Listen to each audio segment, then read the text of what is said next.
Tuberkulosis. Definisi.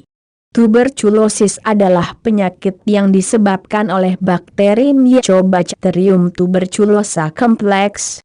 Etiologi. Mycobacterium tuberculosa merupakan bakteri batang aerobik tahan asam yang tumbuh lambat dan sensitif terhadap panas dan sinar UV. Epidemiologi.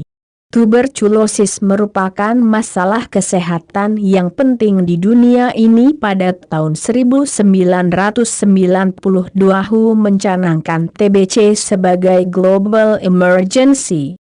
Insidence kasus TB secara global pada tahun 2009 adalah 9,4 juta kasus dan jumlah kasus terbanyak di regio Asia Tenggara, 35%, Afrika, 30%, dan regio Pasifik Barat, 20%.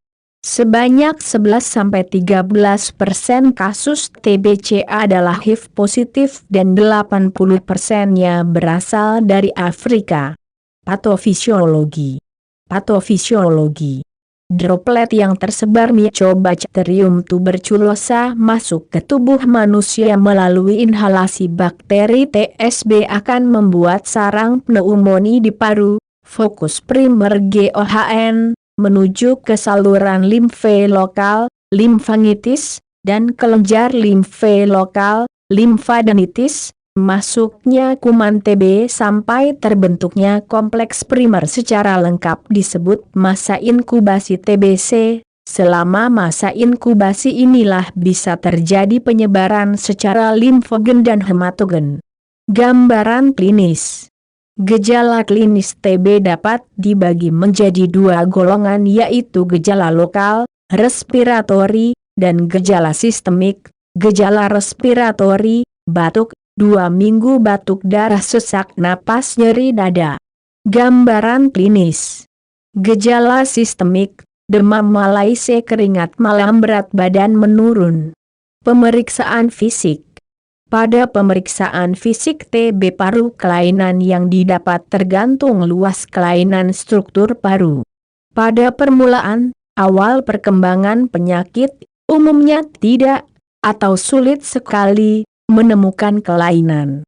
Pada pemeriksaan fisik dapat ditemukan antara lain suara napas bronkial, amforik, suara napas melemah, ronki basah, tanda-tanda penarikan paru, pembesaran KGB regional. Pemeriksaan bakteriologi. Pemeriksaan bakteriologi. Pemeriksaan bakteriologik, BTA, untuk menemukan kuman TB mempunyai arti yang sangat penting dalam menegakkan diagnosis. Spesimen yang biasa dipakai adalah dahak. Cara pengumpulan dahak adalah 3 kali dengan minimal 1 kali dahak pada pagi hari dan kemudian diperiksa secara mikroskopis dengan skala IUATLD, International Union Against Tuberculosis and Lung Disease.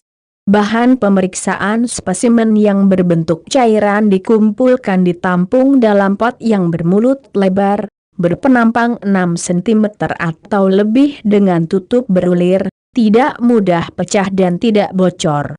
Apabila ada fasilitas, spesimen tersebut dapat dibuat sediaan apus pada gelas objek, difiksiasi, sebelum dikirim ke laboratorium. Pemeriksaan radiologi. Pemeriksaan standar untuk membantu mendiagnosis TBC adalah foto toraks PA untuk memberi gambaran radiologi yang dicurigai sebagai lesi TB aktif. Alur diagnosis TB paru. Alur diagnosis TB paru. Klasifikasi TB paru. Tuberkulosis paru adalah tuberkulosis yang menyerang jaringan paru tidak termasuk pleura. Klasifikasi TBC paru dapat dibagi menjadi 2, yaitu berdasarkan hasil pemeriksaan BTA. Berdasarkan jenis pasien. Klasifikasi TB paru.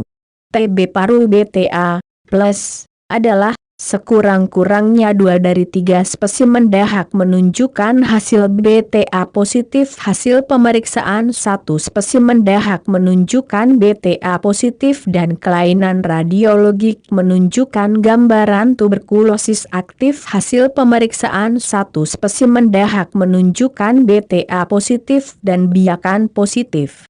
Klasifikasi TB paru. TB paru BTA adalah hasil pemeriksaan dahak 3 kali menunjukkan BTA negatif, gambaran klinik dan kelainan radiologis menunjukkan tuberkulosis aktif. Hasil pemeriksaan dahak 3 kali menunjukkan BTA negatif dan biakan tuberkulosis positif. Klasifikasi TB paru menurut jenis pasien. Tipe pasien ditentukan berdasarkan riwayat pengobatan sebelumnya. Kasus baru adalah pasien yang belum pernah mendapat pengobatan dengan oat atau sudah pernah menelan oat kurang dari 1 bulan.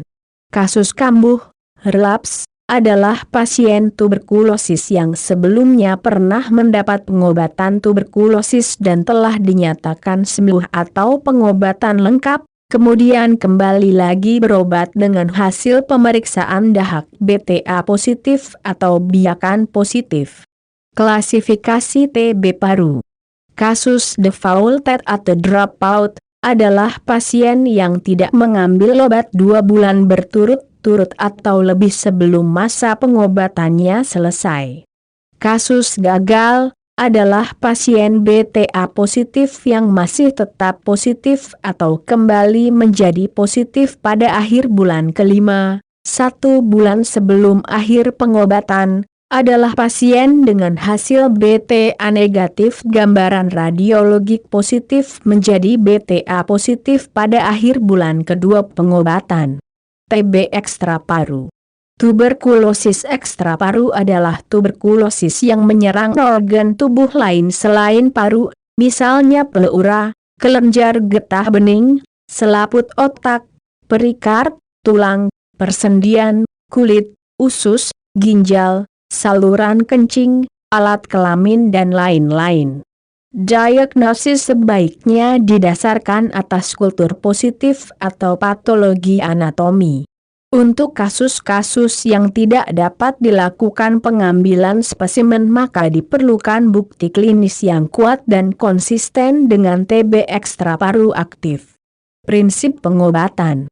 Pengobatan tuberkulosis terbagi menjadi 2 fase yaitu fase intensif, 2-3 bulan, dan fase lanjutan 4 atau 7 bulan.